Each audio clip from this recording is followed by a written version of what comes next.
오빠, 엄마 어디에 있는지 진짜 말 안 해줄 거야? 나도 정말 몰라. 우리도 어디에 계시는지 모르는데 어떻게 말해? 그리고 네가 언제부터 엄마 걱정을 했다고 이래? 엄마가 어디에 있건 알아서 잘 지내고 계실 거니까 넌 신경 쓰지 마. 아니, 오빠, 무슨 말을 그렇게 해? 내가 엄마 걱정을 얼마나 하는데? 그리고 어디 있는지도 모른다면서 엄마가 잘 지내는지 못 지내는지 오빠가 어떻게 알아? 언니, 좋은 말로 할 때 솔직하게 얘기해봐요. 우리 엄마 어디로 빼돌렸어요? 언니랑 오빠가 엄마 숨겨둔 거 내가 모를 줄 알아요? 우리도 진짜 몰라요. 모른다고요. 그러니까 이제 제발 좀 그만해요. 언제까지 이렇게 귀찮게 찾아와서 사람 피말릴 작정이에요? 사람이 양심이 있으면 그만할 줄도 알아야지. 평생 어머님 괴롭히면서 살아놓고 계속 이러고 살 거예요? 정신 좀 차려요, 제발. 고모, 할머니 보고 싶어? 나 저번에 할머니 보고 왔는데. 고모도 말 잘 들으면 다음에 내가 같이 데려가 줄게. 근데 할머니 어디 있냐면, 하영아, 말하면 안 돼. 이게 무슨 소리야? 오호, 이렇게 나오시겠다? 내가 이럴 줄 알았어. 엄마 어디 있는지 알고 있었네. 내가 너희들이 엄마 재산 전부 가로챈 거 모를 줄 아나 본데? 너희 딱 두고 봐. 내가 너희 싹 다 고소하고 법정에 끌고 가서 콩밥 먹여 버릴라니까. 알겠어? 여기 73세 이정순 어머님의 자식들이 싸우고 있습니다. 고소 이야기가 나오는 거 보니 꽤 심각한 상황인 것 같은데요. 딸의 말대로 정말로 아들 며느리가 한패가 되어 이정순 어머님의 재산을 몽땅 가로채고 어머님을 어디로 보내버린 것일까요? 과연 자식들과 이정순 어머님 사이에 어떤 사연이 있었는지 지금부터 그 놀라운 이야기를 들려드리겠습니다. 안녕하세요. 저는 어릴 때부터 파란만장한 인생을 살아왔습니다. 삼남매의 둘째 딸이었던 저는 집안에서 유일한 딸이었지만 가족들 중에 절 이뻐하는 사람은 아무도 없었습니다. 집안의 제일 어른이신 할아버지는 항상 오빠와 남동생에게만 귀한 캐러멜을 사주셨습니다.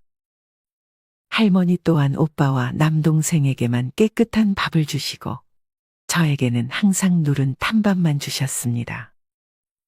누른 탄밥이야 엄마와 할머니도 드셨기에 그러려니 하고 넘어갔지만 어린 마음에 캐러멜은 얼마나 먹어보고 싶던지 매번 다른 형제들만 캐러멜을 사주는 할아버지가 너무나도 미웠습니다.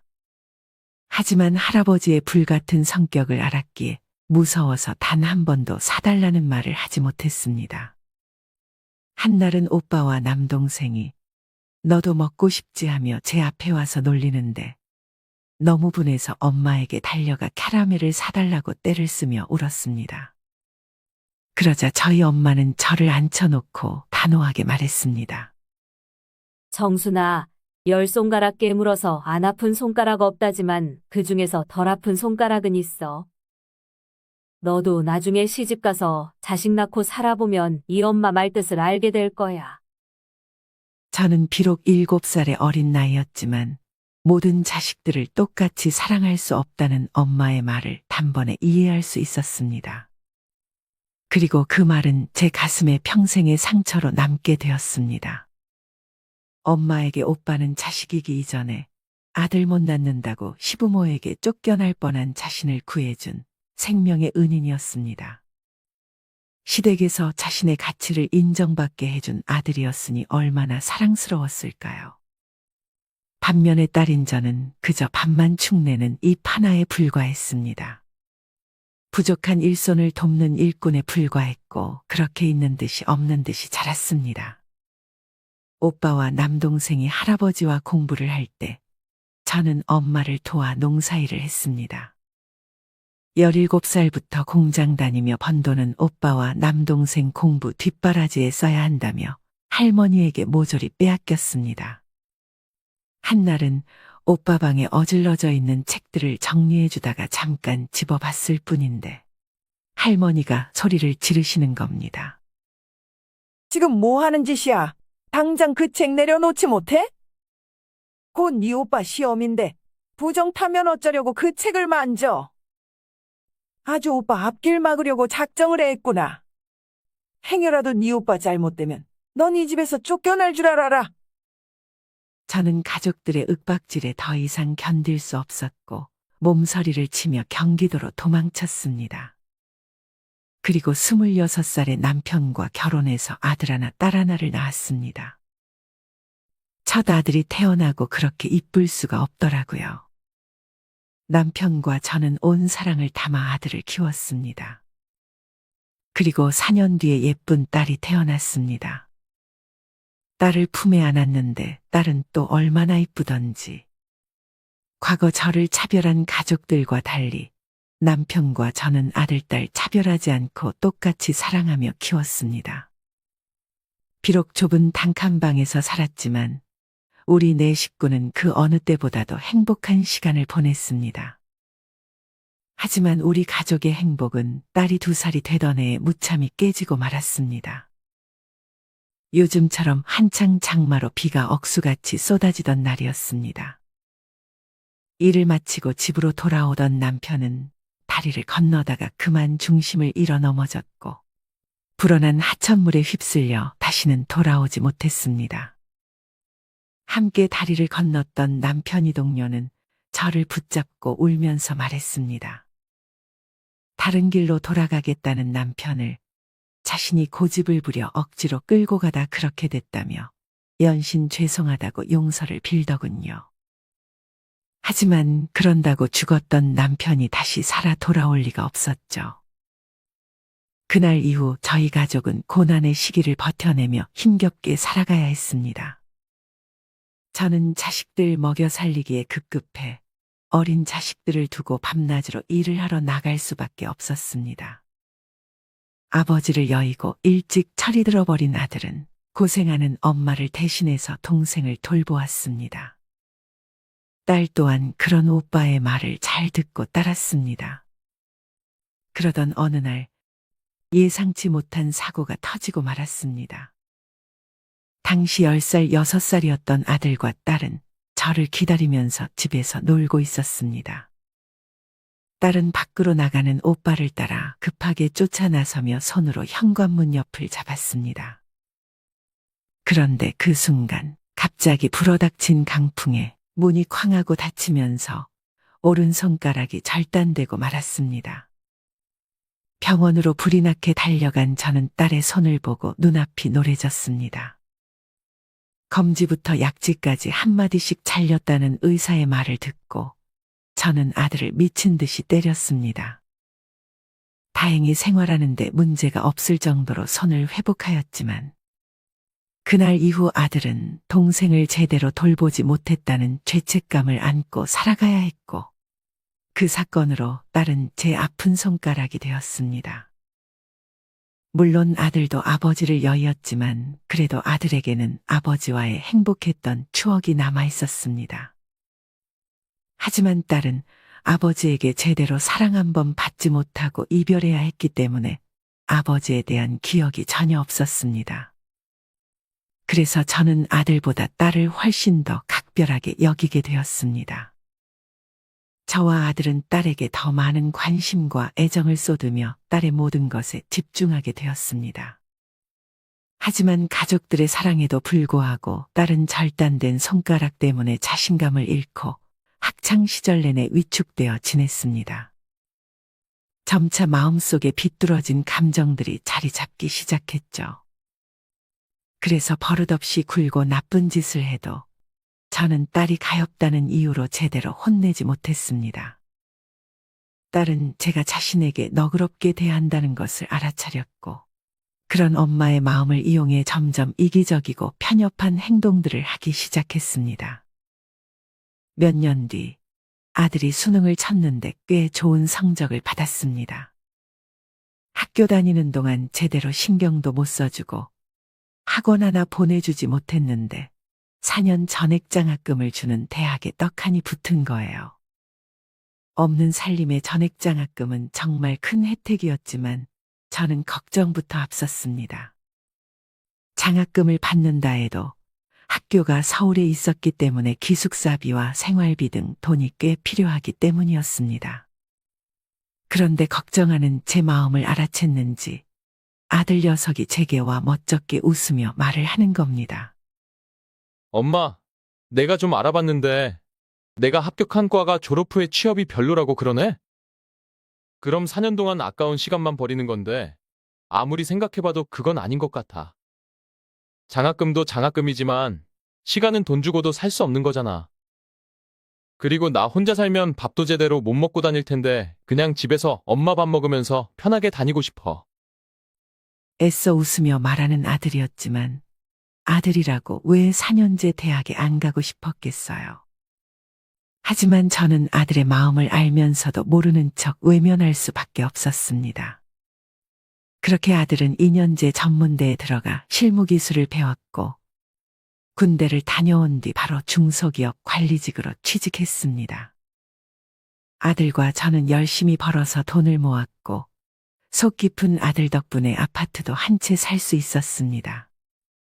몇 년 뒤 공부를 못했던 딸은 전문대에 가야 했지만 수능을 망쳐서 4년제 대학에 갈 수 없게 된 거라며 재수학원에 보내달라 졸라댔습니다. 내 친구들 전부 4년제 가는데 쪽팔리게 나만 어떻게 전문대에 가냐고. 아빠 없는 것도 서러워 죽겠는데 이 정도도 못 해줘? 나중에 결혼해서 기 안 죽으려면 대학이라도 제대로 가야 할 거 아니야? 나는 죽어도 2년제 못 가니까 나 굶어 죽는 꼴 보고 싶지 않으면 오빠랑 엄마가 알아서 해. 딸의 너무나도 뻔뻔하고 당당한 태도에 아들과 저는 아무 말도 하지 못했습니다. 아무리 철이 없어도 그렇지 집안 사정 생각하지 않는 딸이 야속하게 느껴졌습니다. 식당이라며 겨우 한 달 생활비하기도 버거운 상황이었기에 재수학원비는 정말 엄두가 나지 않았습니다. 학원 하나 쉽게 보내주지 못하는 제 자신을 원망하며 한숨만 쉬고 있었는데 아들이 먼저 말을 꺼냈습니다. 엄마, 우리 집도 샀고 당장 돈 들어갈 데도 없잖아요. 저도 좀 여유로워졌으니까 영희학원비는 제가 내줄게요. 그러니까 너무 걱정하지 마세요. 자신은 못 갔던 4년제를 동생만큼은 보내주고 싶었던 걸까요? 저는 그런 아들을 보며 가슴 한켠이 아려왔습니다. 그렇게 딸은 재수학원을 다녔고 이듬해 간신히 4년제 철학과에 들어갔습니다. 그런데 서울에 있는 대학이라 통학하는 데만 3시간이 넘게 걸렸습니다. 통학이 싫다길래 학교 기숙사에 지내라고 하니 다른 사람과 같이 지내기 불편하다며 따로 자취방을 구해달라고 터무니없는 요구를 하기 시작했습니다. 저는 염치 없지만 아들에게 한 번 더 부탁해 보기로 했습니다. 영수야, 저기 영희가 따로 자취방에서 살고 싶다는데 부동산에 전화해보니 보증금이 1,500이라 하더라고. 엄마가 500 정도는 가지고 있는데 미안하지만 나머지는 네가 좀 마련해 볼 수 있을까? 앞으로 나갈 월세는 엄마가 해결할게. 제 말에 아들은 한참을 고민하더니 알겠다 했습니다. 그리고 다음 날 저에게 아무 말 없이 1,000만 원을 건넸어요. 저도 너무 염치가 없어서 그 이후로는 절대 아들에게 부탁하지 않겠다고 생각했습니다. 그렇게 아들과 저희 노력 끝으로 딸은 대학에 다니게 되었고 앞으로는 힘든 일이 없을 거라 생각했습니다. 이후 아들은 회사에서 만난 며느리와 3년을 연애 끝에 결혼을 하였습니다. 하루에 일을 2개씩 하였지만 딸에게 들어가는 돈이 너무 많아 아들 결혼 자금을 모으기가 힘들었습니다. 아들이 결혼할 때만큼은 남부럽지 않게 지원해주고 싶었는데 저는 고작 2,000만 원밖에 주지 못했습니다. 그간 아들이 집에 희생한 것에 비하면 터무니없이 적은 돈이었지만 아들과 며느리는 그마저도 감사하다며 신혼살림을 회사 사택에서 시작하였습니다. 며느리 또한 생활력이 강했기에 둘은 사택에서 지내며 열심히 돈을 모았습니다. 그렇게 3년이 흐르고 아들 며느리가 기쁜 소식을 전했습니다. 어릴 때부터 가족에게 희생하며 열심히 살아온 끝에 마침내 하늘에서 복을 준 건지 아들은 서울 20평대 아파트 청약에 당첨되어 새 집으로 이사할 수 있게 되었습니다. 아들도 집이 생겼고 딸도 학교를 졸업하고 나면 그 이후에는 제 노후를 준비할 수 있겠다 생각했어요. 하지만 웬걸요. 그런 제 소박한 바램과는 달리 저에게 다시 불행이 찾아오기 시작했습니다. 저는 딸이 대학도 갔으니 이제 정신 좀 차리고 학교 4년 착실하게 다닌 후 직장 다니며 제 앞가림 할 줄 알았습니다. 하지만 제가 바보였던 거죠. 딸의 성정을 알면서도 너무 큰 기대를 했던 것이 제 잘못이었습니다. 등록금에 보태는 건 바라지도 않았지만 제 용돈 벌이로라도 아르바이트 한 번 하지 않았고 휴학을 밥 먹듯이 하다가 29살에 겨우 졸업을 할 수 있었습니다. 딸은 졸업 후 취업 준비를 위해 집으로 내려와 지냈습니다. 사람은 자기 분수에 맞게 살아야 한다고 하죠. 하지만 딸은 자기 분수도 모르고 대기업이 아니면 취업을 하지 않겠다고 선언했습니다. 그렇게 또 3년을 취업 준비에 매달렸습니다. 그걸 지켜보는 저는 속이 타들어가다 못해 속이 썩어 들어갔어요. 매달 독서실비에 교재비에 거기에 밥값까지 제 삶은 여전히 팍팍했습니다.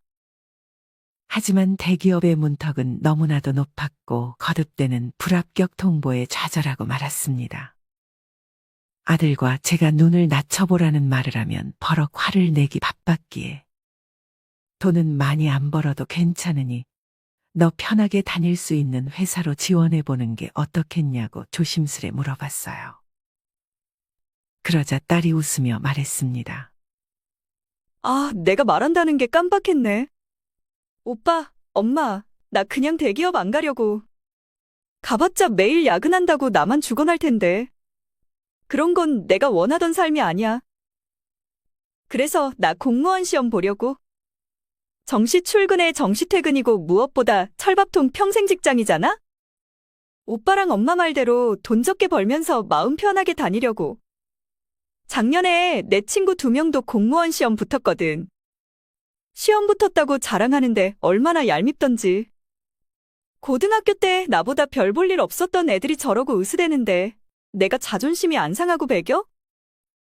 그리고 걔네도 붙었는데 나라고 못 붙겠어? 당연히 붙지. 걱정 마, 엄마. 이번엔 진짜 자신 있어. 그러면서 제게 협박 아닌 협박까지 하며 겁을 주더라고요. 공무원 학원 보내주지 않으면 평생 제 곁에서 엄마 등골 빼먹으면서 백수로 살겠다는 말을 태어나게 했습니다.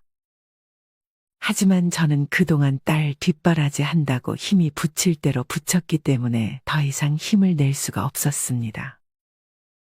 남들은 아들 사업자금 대다가 죽는다는데 저는 딸 뒷바라지 하다 죽을 지경이었거든요.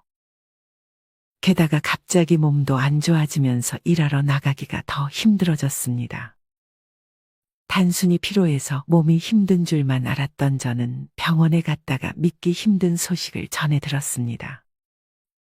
알고 보니 갑상선암 초기였던 거예요. 병원에선 갑상선암은 다른 암에 비해 예후가 좋은 편이고 착한 암이라 부른다며 저더러 겁낼 필요 없다고 하였지만 그 말은 제게 아무런 위안도 되지 못했습니다. 안 그래도 딸 때문에 제 명에 못 살 것 같은데 암까지 걸려버리다니. 오히려 제 인생 정말 꼬여도 더럽게 꼬였다 생각했습니다. 제 소식을 듣고 찾아온 아들과 며느리는 앞으로는 제 몸만 생각하며 편히 지내라고 했습니다. 너 엄마가 너 때문에 고생하다 이렇게 되신 거야. 너도 알고 있지. 그러니까 이번에는 진짜 열심히 해. 딱 1년만 우리가 학원비 대줄 테니까. 진짜 정신 바짝 차리고 해보란 말이야. 아니, 학원비 내주는 건 고마운데 어떻게 그게 내 탓이야? 엄마가 혼자 스트레스 받아서 병이 온 거지. 알겠어. 나도 이젠 더 이상 못 기다려. 이번엔 진짜 열심히 해서 공무원 꼭 될 거야. 결과는 어떻게 되었을까요? 안 들어봐도 뻔하죠. 그렇게 자신만만하던 딸은 공무원 준비로 9년이라는 시간을 흘려보냈습니다. 아들과 며느리가 2년까지는 지원을 해줬는데 3년째부터 지원이 끊기자 그 후로는 집에서 혼자 공부를 했습니다. 하지만 집에서 공부가 제대로 될 리가 있었을까요? 공부하는 시간보다 TV 보고 노는 시간이 더 많았습니다. 나중에는 아예 손을 놓게 되었어요. 슈퍼집 아줌마가 요즘 뭐하냐 물어보면 저 공무원 시험 준비해요라고 우쭐대며 말했지만 실상은 부모에게 빌붙어 있는 백수거지에 불과했습니다. TV에 나오는 연예인들의 화려한 삶에 눈이 멀어버린 딸은 그들과 천지 차이 나는 자신의 초라하고 비참한 현실에 분노했습니다. 그런 자신의 현실을 도저히 인정할 수 없었는지 급기야는 제 탓을 하기 시작했습니다. 내가 요 모양 요 꼴로 사는 건 다 돈 없는 엄마 탓이야. 가난하면 애초에 애를 낳질 말았어야지. 제대로 책임져 주지도 못할 거면서 왜 낳아서 고생을 시키는 거야? 나이를 40이나 먹어놓고도 저한테 대못 박는 말은 잘만 하더라고요. 아들이 10년 넘게 일하면서 인생을 계획해 나갈 동안 딸은 아무것도 이룬 것이 없었습니다. 이제는 정신을 좀 차릴 법도 한데 딸은 여전히 자신만의 허황된 세상 안에서 허우적거리고 있었습니다. 그러던 어느 날 드디어 그 말로만 듣던 사업 자금을 제 귀로 듣게 되는 날이 찾아왔습니다. 엄마 공무원 월급 가지고는 나중에 살아가기 힘들어. 매년 물가도 오르는데 요즘 같은 시대에는 개인 사업을 해야 돈을 많이 번다니까? 그래서 내가 궁리를 좀 해봤는데 인터넷으로 물건을 팔아볼까 싶어. 엄마가 이 집 담보로 해서 초기 자금으로 한 3천만 원만 지원해주면 안 될까? 아니면 엄마가 오빠한테 부탁 좀 해봐. 이야기를 듣고 있는데 정말 기가 차더라고요. 한편으론 어쩜 그렇게 하는 것마다 망하는지 딸은 엄마 팔자 담는다는 말이 실감이 되면서 딸 말대로 모든 게 다 제 탓 같았습니다. 저는 아파트를 담보로 대출을 받기 위해 아들에게 은행에 함께 가달라고 부탁했습니다. 무슨 자금이요? 영희가 또 무슨 돈을 달라고 하는 건데요? 그게 인터넷으로 물건 파는 건데 그게 그렇게 돈이 잘 벌린다고 그러네. 안 돼요. 제 손으로 돈 한 푼 안 벌어 봐놓고는 무슨 인터넷으로 장사를 한다 그래요. 그렇게 하고 싶으면 직접 돈 벌어서 하라고 하세요. 공부만 하던 애라 일머리도 없는데 어디 가서 일을 하겠니? 나이도 많아서 카페 알바로 안 뽑아준대. 아니, 카페 알바는 무슨 카페 알바예요? 지금 자기 주제를 알아야지. 식당에서 서빙을 하든 마트에서 물건을 나르든 알아서 하라고 해요. 엄마가 자꾸 그러시니까 애가 나이 40 될 때까지 정신도 못 차리고 살잖아요. 엄마, 제가 지금까지 말은 안 했지만 저도 엄마한테 서운한 거 많아요.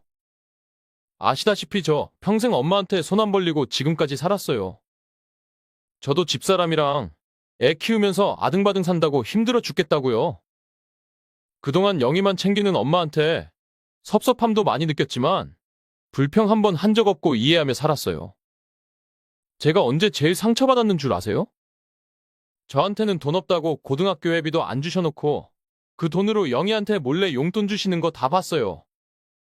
그날 학교에서 방송으로 회비 안 낸 애들 이름 부르는데 얼마나 부끄러웠는 줄 아세요? 그리고 저도 학교 다닐 때 애비 없는 놈이라고 놀림받으면서 학교 다녔다고요. 그래도 저는 엄마 속상하실까봐 내색 한 번 안 했어요. 엄마도 이제 아셔야 해요. 언제까지 가엾다고 끼고 살 거예요?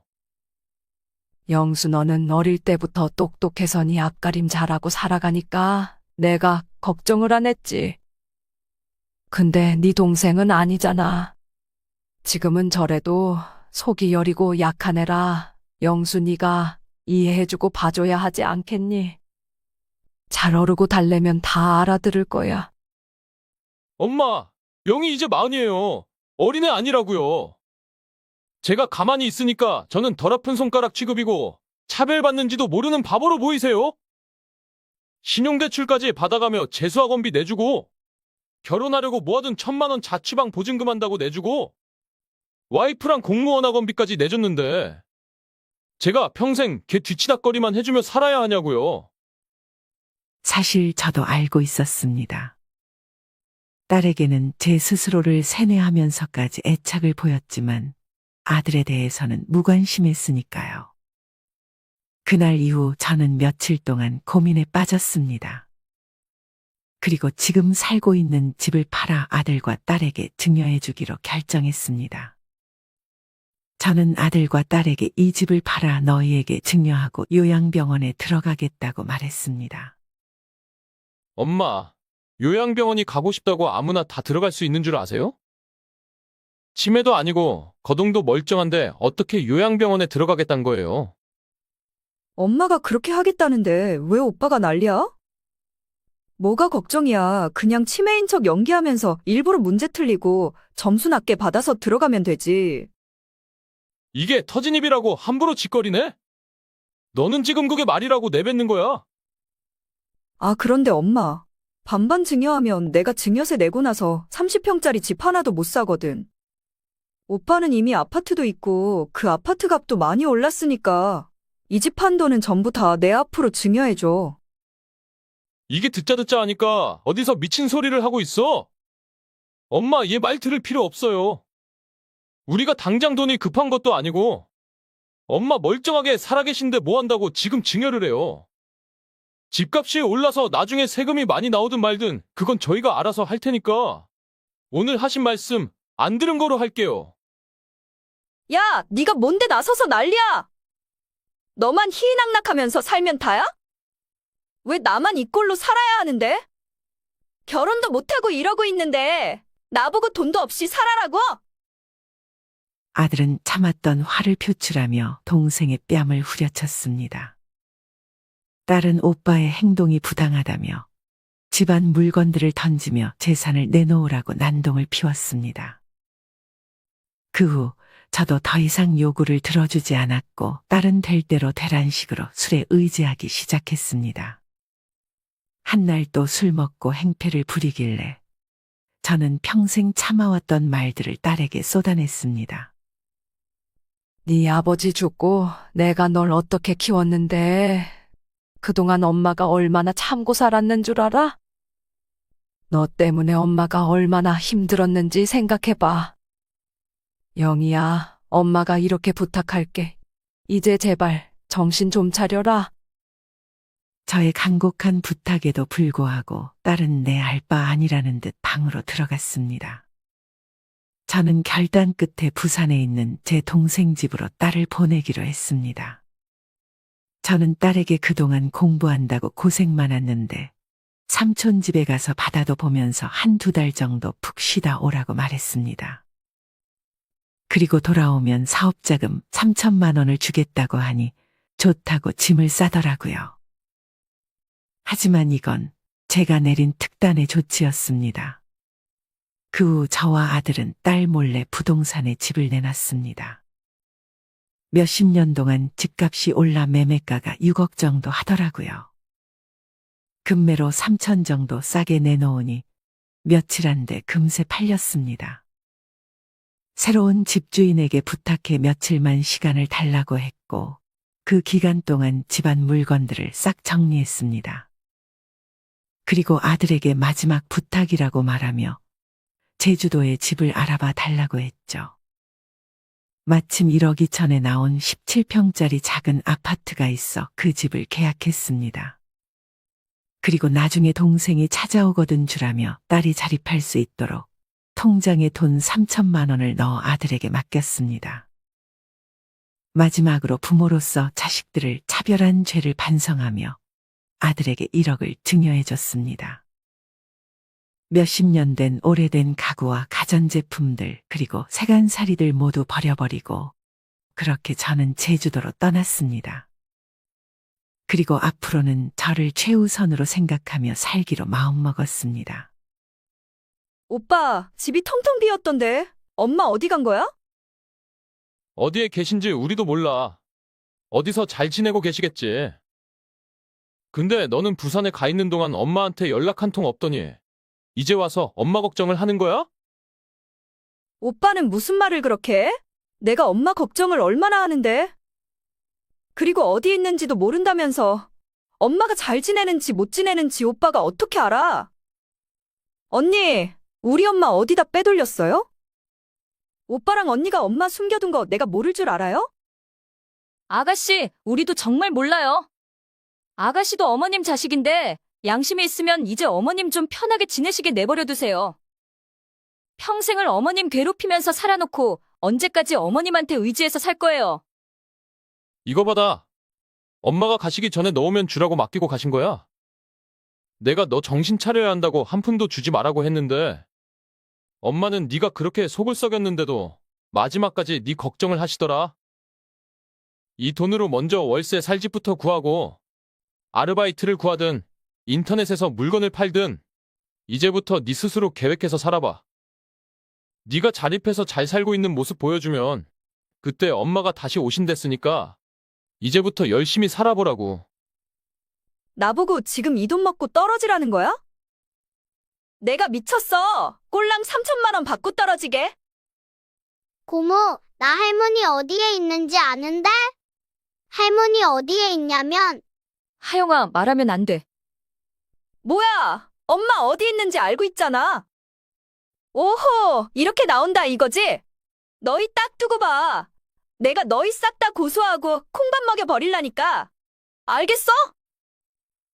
하지만 제가 유언장을 작성한 것도 아니고 재산을 모두 아들에게 준 것도 아니라서 고소를 해도 별 소용이 없을 것입니다. 지금은 딸에게 3천만 원밖에 주지 않았지만 나중에는 아들, 딸에게 공평하게 증여해 줄 생각이에요. 딸을 잘못 키운 제 탓이 제일 크지만 딸이 지금이라도 정신을 차려서 스스로 자립해 사는 모습을 제게 꼭 보여줬으면 좋겠습니다.